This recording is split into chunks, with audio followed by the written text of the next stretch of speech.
support at Toledo Children's Hospital in Toledo, Ohio. He has also been a pediatric cardiologist for 8 years previously, and I am told he has an incredibly entertaining style, so I think you're in for a treat.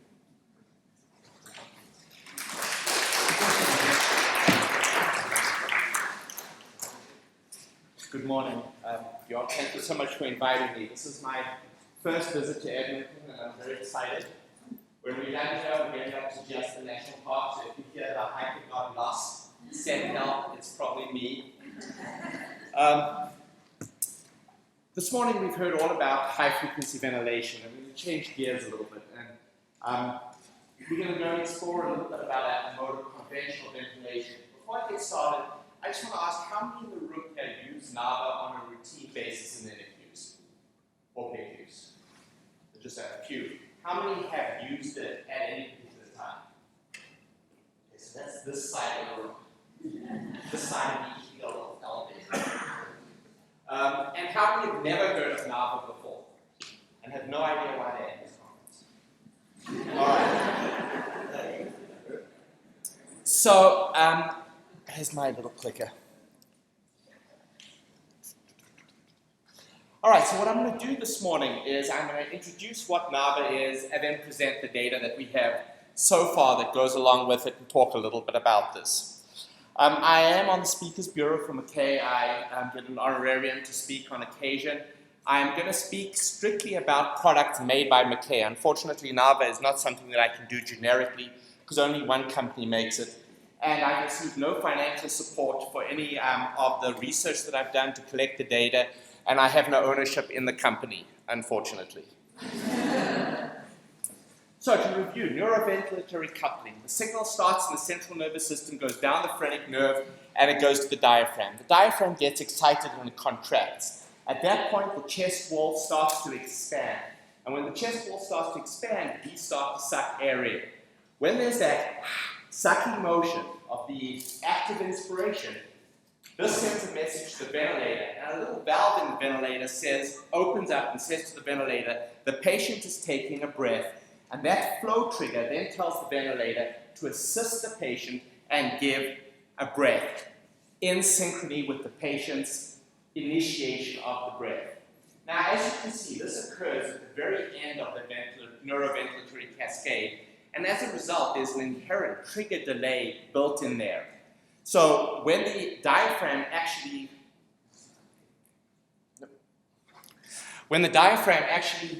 gets excited and gets ready to take a breath, there's a delay as the cascade completes, the message goes to the ventilator, and the ventilator gives it a breath. And that delay is about 80 to 100 milliseconds, which doesn't sound very long, but in the world of ventilation, that's pretty long. Oops, sorry. What we'll talk about today is neurally triggered ventilation, where we place the nasogastric tube into the patient and we're now detecting diaphragmatic excitation. And when the diaphragmatic excitation is detected, that is the signal to the ventilator to then give a breath.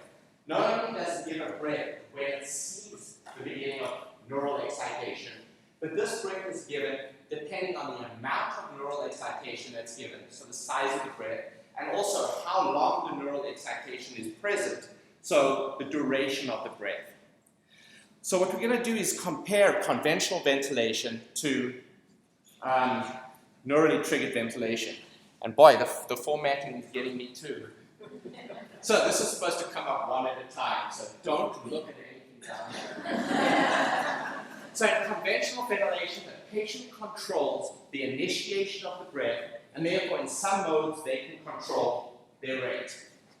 In neurally triggered ventilation, the patient gets to control the initiation of the breath, their inspiratory time, their rate, peak pressure, and termination of the breath. Now, in the first talk today, we heard all about inspiratory time and how important it is and how we can really make a difference by varying the inspiratory time. In this case, what we're going to do is let the baby vary the inspiratory time and choose how fast they want their breath. And again, importantly, termination of the breath, and I'll get back to that a little later. With conventional ventilation, we get to set all those buttons that we love to play with, the pressure or the volume, inspiratory time, termination, peak, minimum rate, and FiO2. But in neurally triggered ventilation, we control FiO2 at peak.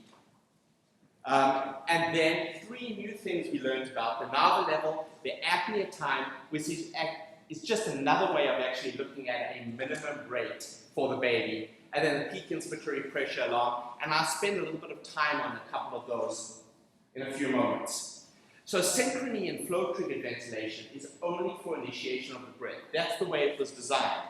But in neurally triggered ventilation, it's for initiation of the breath, size of the breath, and termination of the breath. Look, it came backwards this time. So, for flow-triggered ventilation, we are basing this on the patient's effort.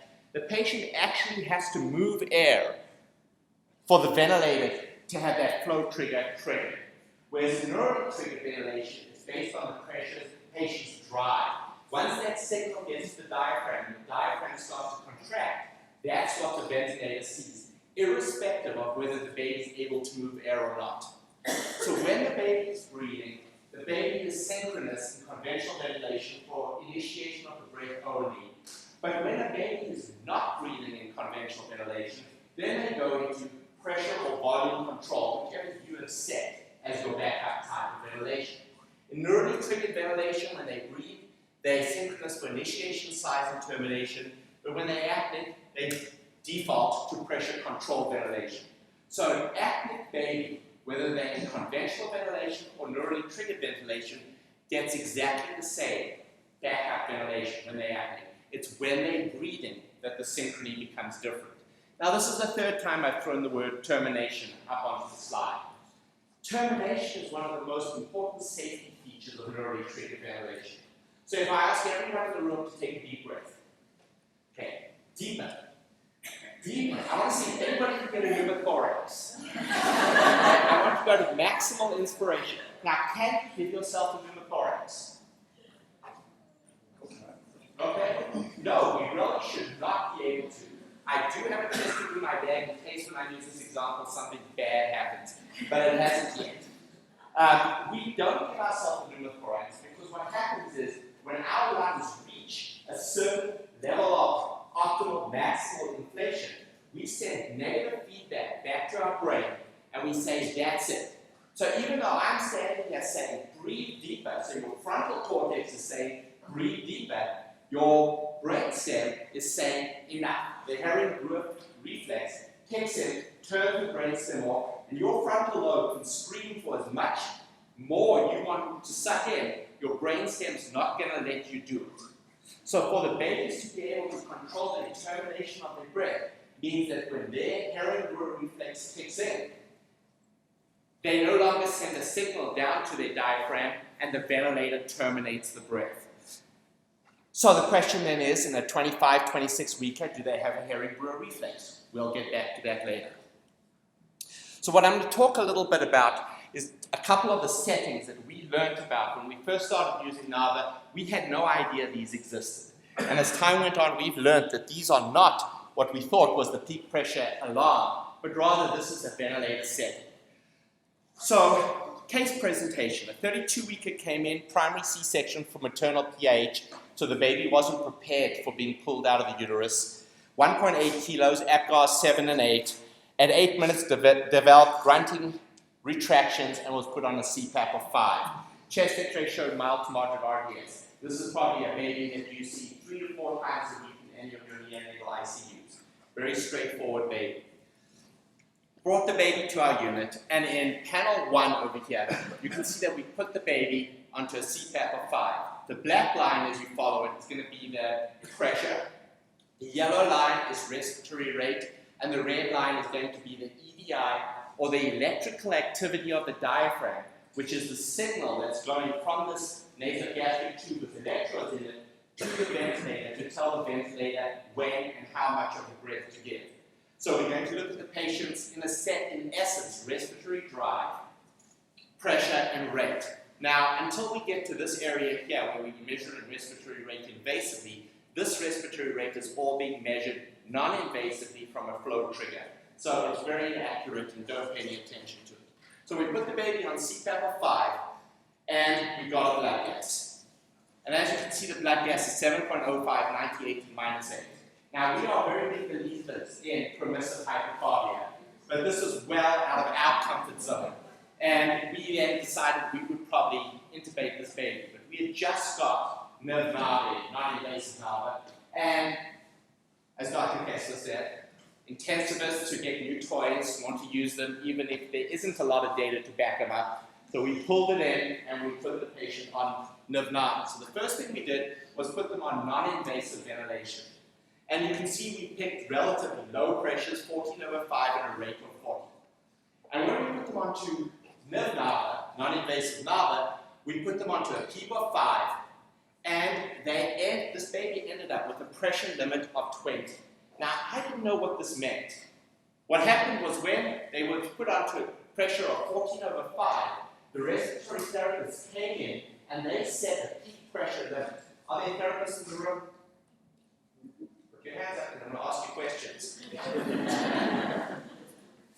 So, if I put a baby on, let's make it easy, make it 15/5, what peak pressure limit would you enter into the alarm system? 15, 3 above, 5 above, 10 above? Is there a set thing? I have no idea. Well, I had no idea.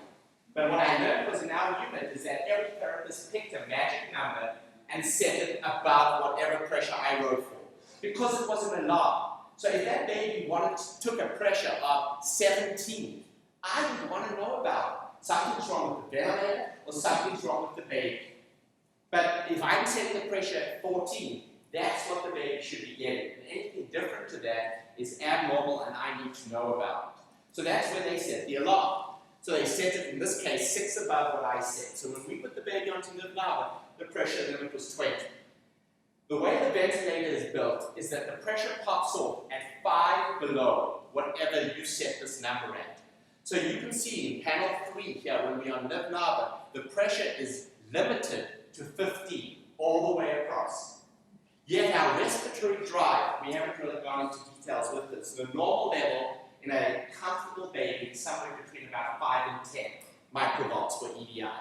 But you can see that we're sitting between 20 and 40, which is significant respiratory drive in this baby. He is really trying to recruit lung. He is working incredibly hard. And despite that, all he's getting is a pressure of 15. And our follow-up blood gas is 714, 80. Not much better at all. We were about to intubate the baby when we noticed that he was limiting out at 15 despite having this huge drive. And somebody suggested, why don't we take his pressure limit up a little bit? So we took his pressure up to 40. In other words, we said we were going to let this baby take whatever he wanted. That little bit was in quotes. Oh, did I forget to do this? Sorry. So we thought we'd let the baby take whatever he wanted and see what happened. And you can see that as soon as we went to a pressure limit of 40, what happened was he started to recruit lung. These are in 1 minute increments, so you really can't see any breath-to-breath stuff. But our peak pressures immediately went up as the baby demanded more. And as soon as he recruited, his pressure came down again. His respiratory drive immediately fell into the normal range. And you can see that he has periods where he needs to recruit lung. These little areas here. In between areas where he's ventilating at roughly where he was before. But he was able to do this now with the ability to recruit. And you can see how his ventilation varies. That when his pressures are high, his rates are lower. When his pressures are lower, his rates are higher. And he is varying his own minute ventilation, moment to moment, depending on what his lung disease is doing. So we talked earlier today about how not every patient needs the same stuff, and that every patient needs to be customized to what you're setting up the ventilator and how you adjust it. Here's an example of how a patient, even within one patient, they don't need the same settings all the time. And that they are changing moment to moment, way faster than we are able to come and turn the ventilator up and down.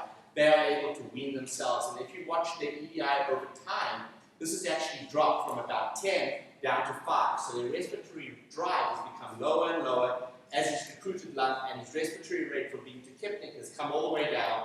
and his blood gas immediately improved to a CO2 of 56, and then his pH started to improve. Note as well that his base deficit, despite us not giving volume, not giving bicarb, doing nothing more than ventilating more synchronously, his base deficit improved as well. And I think, although I have no data to back it up, I think this has to do with cardiorespiratory synchrony. That when you allow the babies to synchronize their own respiratory rate with their own cardiac cycle, their cardiac output improves, and his base deficit resolved.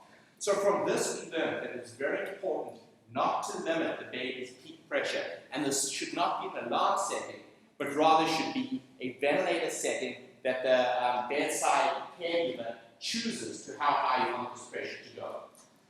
In the workshop today, we'll spend much more time talking about this, and I will come back to this a little bit later. Now, the more confusing thing is the NAVA level. What is the NAVA level? Well, it's a conversion factor that takes that electrical signal of the diaphragm, the EDI, and it turns it into a pressure. So all it really is this proportionality constant. So if your EDI is very high, it gives you a very high pressure. If your EDI is low, it gives you a low pressure. And it's just a mathematical equation in the ventilator that calculates it on a moment-to-moment basis as the baby's EDI goes up and as it comes down. In reality, what it is, it's a distribution of the work of breathing. So the higher the NAVA level is, the more work of breathing the ventilator does, and the lower the NAVA level is, the more work of breathing the baby does. So in other words, if you look at the ventilator as a mechanical diaphragm, and the baby as the biologic diaphragm, with this NAVA nasogastric tube as the link between the two, changing the NAVA level to a high number allows the mechanical diaphragm to do the work. Having the NAVA level at a low number allows the biological diaphragm to do the work. And the point is to pick that magic NAVA number that balances the amount of work that each one does. You want to unload the baby's diaphragm to the work of breathing. So you want to unload the baby's work of breathing to the mechanical diaphragm without over-supporting. So the trick is to unload just enough without over-assisting the patient. Keeping in mind that while you're doing this, the baby remains in charge. They're still picking every one of the variables. You're just distributing the work. Right, everybody get that? Good. I'm not seeing a lot of heads nodding. I could say this for 2 years and had no idea what I was talking about. I just said the words and it sounded great. And then one day, I went to the gym. Ever seen this machine? So when I go to the gym, and you can see I don't go very often into this behavior. There's an exercise where you grab a bar and you pull yourself up and you go down. You pull yourself up and you go down. So think about it as inspiration, expiration, inspiration, expiration.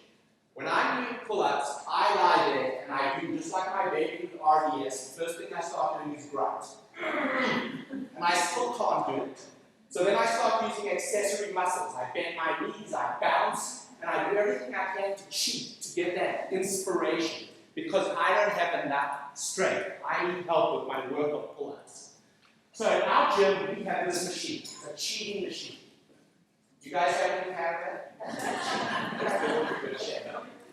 So what you do is you come into this machine, you put your knees on the machine, and you hold the bar on the top, and then you can unload your weight to the machine. So if you weigh 100 kilos, and you come and enter 10 kilos here, you guys have kilos here, right? Okay, 100 kilos, and then you enter 10 kilos here, it's like you only weigh 90 kilos. Or if you put 50 kilos here, it means you only weigh 50 kilos, so you can do the pull-ups. So now what I'm going to do is show you how NAVA works. So think of this unloading of your weight as the NAVA level. Let's see if this works. Alright, so Kathy is going to come get onto the NAVA machine, and she's going to start doing inspiration and expiration. But she's got RDS and can't do very well at all. Alright, so now she's going to NAVA level. By increasing the NAVA level to 0. So now she's going to go about half. Not writing just down 180. I'm going to unload this. Now she's beautiful inspiration. I go faster and slower. But now, what if I overdo it? What if I over-assist her? Okay, so I'm going to over-assist her.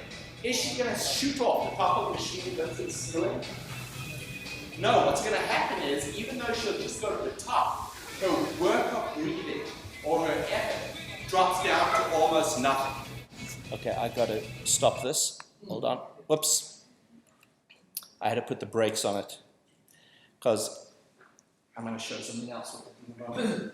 So, what happened was, as I unloaded her further and further, she did not need the same effort to get to the top. So even if she started off really hard, as soon as she realized how easy it was, she immediately backed off. In other words, you cannot over-assist by giving too much pressure or too much volume by going over the top of the pull-up. What happens is you just knock out their respiratory drive because the mechanical diaphragm takes over too much of the work. I don't know if I can go back and do this again without playing the whole thing, which I don't want to do. Is there any way to fast forward it? It wouldn't let me. Is there an operator mouse here? I want to go back here.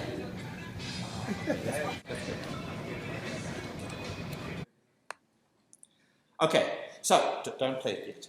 So, no, that's fine, that's right, perfect, right where you are.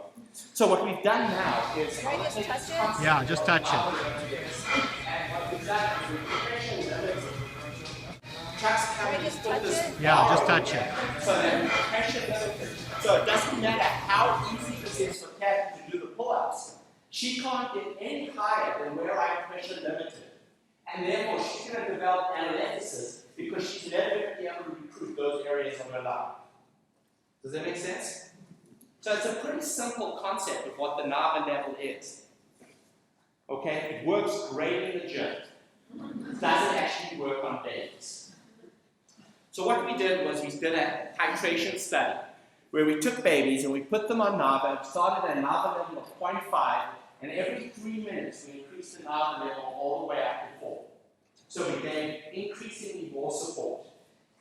And this is a representative patient where you can see that at low NAVA levels, when we are under-supporting, the baby is getting insufficient amount of pressure. Until we reach a certain level, this baby at NAVA level of 1.5, after which, irrespective of how much NAVA support we gave, the pressure stayed basically the same. And you can see that what happened instead is the respiratory drive got lower and lower and lower. So when we look at this collectively, we call that point where the pressure flattened off the breakpoint. And the breakpoint is kind of your optimal NAVA level. Down here, you're under-supporting and the baby is working too hard. And up here, you're over-supporting and you're suppressing respiratory drive. We then wanted to look at the difference between invasive NAVA breakpoint and non-invasive. So when you go to extubate a baby, what happens? And we took our group of babies, extubated them. Wow, formatting is just exciting when you're up here. So you can see that our breakpoint has shifted from here to here. So there's a shift over our breakpoint. Let's see if the numbers will come up. From, in this particular study, from about 1.2 to 1.6. And the other thing we saw is that the pressure increased. Here where the pressure plateaued, it was about 16 for these babies, and non-invasively went up to 20. Numbers are not important. What is important is when you go from invasive to non-invasive support, you need to increase the support you give. And I don't think it's because the babies need support because they're not ready to be extubated, but rather because non-invasive ventilation is so much less efficient than invasive ventilation. And you're losing so much, as we heard so elegantly this morning in grand rounds, how ineffective non-invasive ventilation part of it can be. These babies needed higher pressure and more support from the mechanical diaphragm to essentially get the same thing they were able to get when they had an endotracheal tube in place. So I've told you multiple times now, don't worry about the high pressure limit. Babies need to take whatever they want, let them recruit, they will pick the right pressure, and they won't overdo it. So the next question we have is, when that happens, what do they pick? What pressures do babies like? So we looked at a bunch of small babies, 26-weekers basically, and we looked at well over 500,000 breaths, looking at about 30 to 40,000 breaths per patient to try and figure out what sort of range they would get. Now, as I show you the distribution, please keep in mind that I'm getting these numbers from the servo eye measured in the machine. We did not use a distal flow sensor, and we can talk about later why, if anyone's interested, we don't use the distal flow sensors. So whatever error there is between measuring what the baby's getting and what the machine is delivering, that error is going to be there. I can't do anything about it. And I don't have the same sophisticated measuring devices as many of my respiratory colleagues have. So I acknowledge that these numbers are not going to be perfect as numbers go. But what I want to make is the range. So what we have over here is percent on this side, and over here we have the pressure ranges, 5 to 10, 10 to 20, 15 to 20, 10 to 15, 15 to 20, 20 to 25, 25 to 30, and 30 to 35. And you can see that the majority of the pressure, same thing for non-invasive ventilation, the majority of the pressures are actually very low. And over 50% of the time, the babies are ventilated with pressures of less than 50.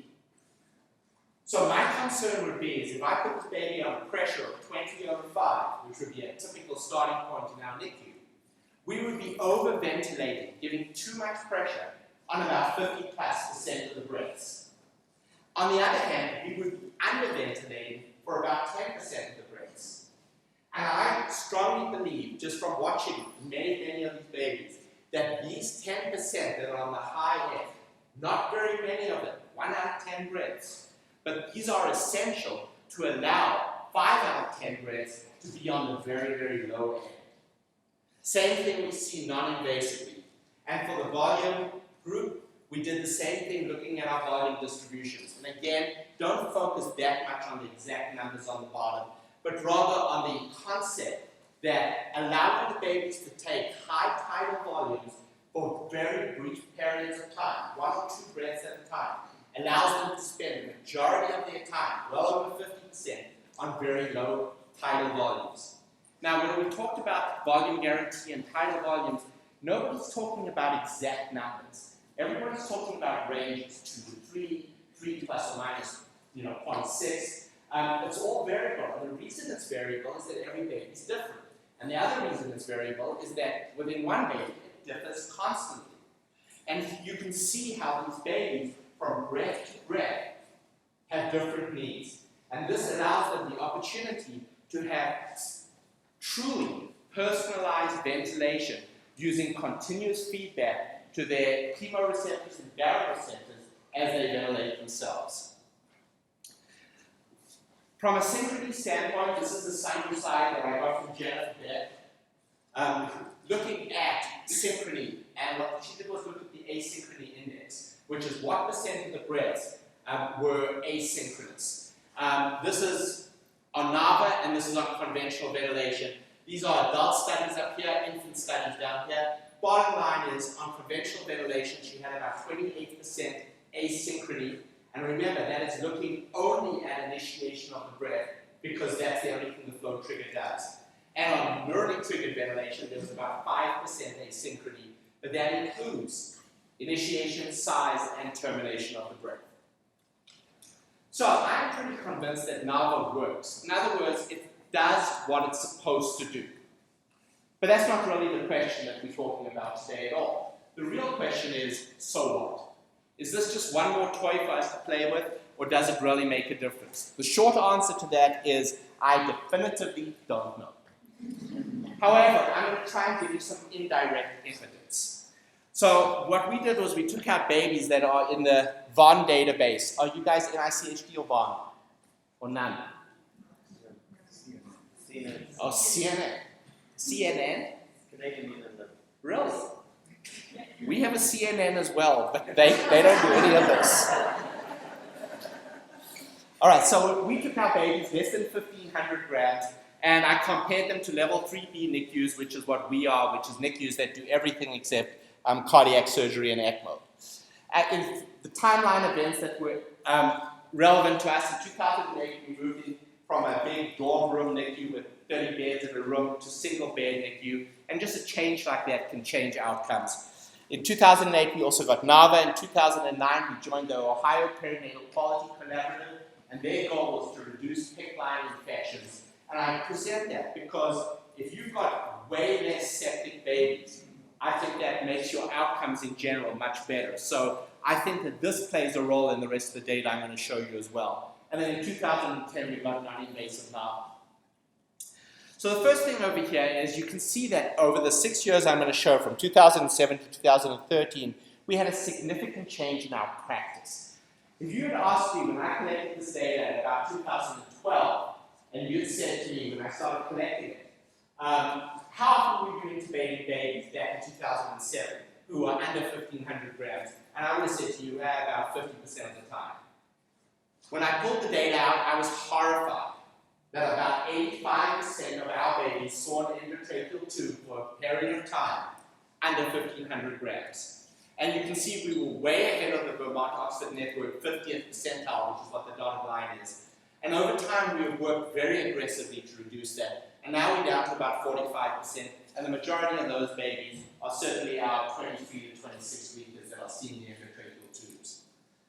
Our use of non-invasive ventilation has gone up. When we got non-invasive NAVA, that is really where we learned how to use it, and then our use of that has gone up quite significantly. And our use of CPAP in the delivery room before extubation has gone up remarkably as well. We did this very, very unusually in the beginning, but then with the support and point trials coming out, that really has given us confidence to go ahead, and now about 70-80% of our babies are having a trial of CPAP before we intubate them. Our infection rates, I talked about the Ohio Perinatal Quality Collaborative Initiative. You can see that throughout the VON network, the 50th percentile is in yellow, the green is the 75th percentile. All the collaboratives are doing a good job in reducing late infection or central line infections, and we've been, wow. Did that whole thing just shift? Nice. Okay. I don't know what you did, but I love it. It's really exciting. So you can see over here, we've done a very aggressive job about reducing our line infection. And where we were having 15 to 20% of our babies had a line infection back here, we now have maybe one every year or every 2 years that have an infection. And I think that that has impacted some of the outcomes that I'm going to show you. Chronic lung disease, the Vermont-Oxford network, despite all our collaboratives and the hard work we've done over this period of time, we didn't see a huge drop in our chronic lung disease. But we saw a pretty good decrease from about average at the 50th percentile down to less than 10% chronic lung disease. When I look at the more recent data, which I had a chance to put on the slide there, our chronic lung disease rate actually has gone up again because we changed our SAT limits after the support trial came out, showing a higher incidence of mortality with the lower SAT limits, and we decided to go ahead and raise our SAT limits, and we've seen a lot of the results of oxygen toxicity from this. Our length of stay, again, Vermont-Oxford hasn't seen a big change across the board, but we've seen a pretty good drop in our length of stay over time as we've had less infection, less chronic lung disease. And the amount of death or morbidity important to talk about, because if all our babies died in the first 2 weeks, our chronic lung disease rate would be really low. Our length of stay would be really low. So I'm going to show you our combined mortality and morbidity, and you can see that we're doing just fine with that as well, that we really are not knocking our babies off to make our other numbers look good. And then finally, the amount of babies that are leaving our unit without what we consider intact survival, without any long-term morbidities, we're up to about 70% of our babies get out doing well. So we're really pleased with what we've seen. So based on this, we are optimistic that we're moving in the right direction. I don't want to stand here and tell you that NAVA or NIV-NAVA is responsible for any of this. I think it's played a role. I think it's played a role in giving us confidence to extubate babies sooner. I think it's played a role for us to assess babies before we re-intubate them. It's given us another option. I think our infection collaborative has played a big role in this data as well. So what we know at this point in time about NAVA. EDI monitoring is essential for quantifying the strength of spontaneous breathing.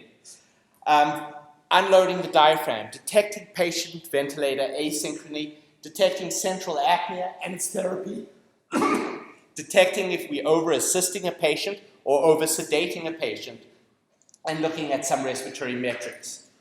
What we know from studies that have been done in babies, it's synchronous for breath initiation, size, and termination. The neural trigger works independent of air leaks. In other words, the flow trigger's biggest enemy is air leaks. But with the neural trigger, you can have as much as about 100% air leak and still synchronize beautifully because you're doing it from a nasogastric tube looking at diaphragmatic activity. And therefore, this opens up the whole opportunity of synchronous, non-invasive ventilation. Their neonates appear to have intact neurorespiratory feedback mechanisms. And we got this from the titration studies, that the Herring-Brewer reflex probably does work in these tiny, very immature babies. They can self-regulate their own ventilatory needs, and they can end up getting lower peak inspiratory pressures, and this may be lung protective. They can also provide, despite having lower peak pressures, equivalent or improved arterial blood gases. It appears to be safe. There have been multiple studies now, about 25 to 30 studies in the neonatal world, that has really not shown any adverse effects from NAVA. Peak pressures and tidal volumes seem to be mostly below the typical range that have been reported with conventional ventilation. And as I said, out of 54 in peds, and of 30 of them are roughly in the neonatal population, we haven't seen anything bad. It improves comfort and the incidence of central apnea, reduces sedation requirements, and it seems to reduce the length of stay in neonates.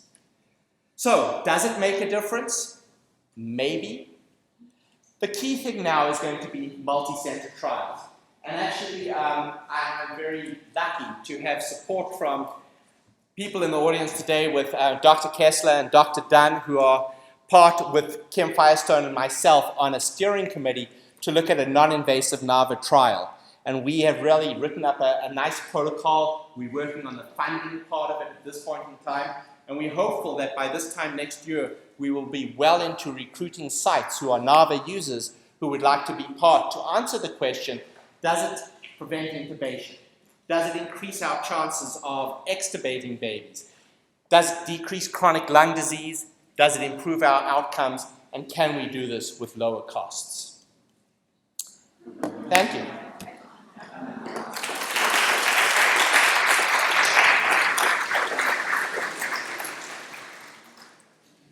Okay, Anna, any questions?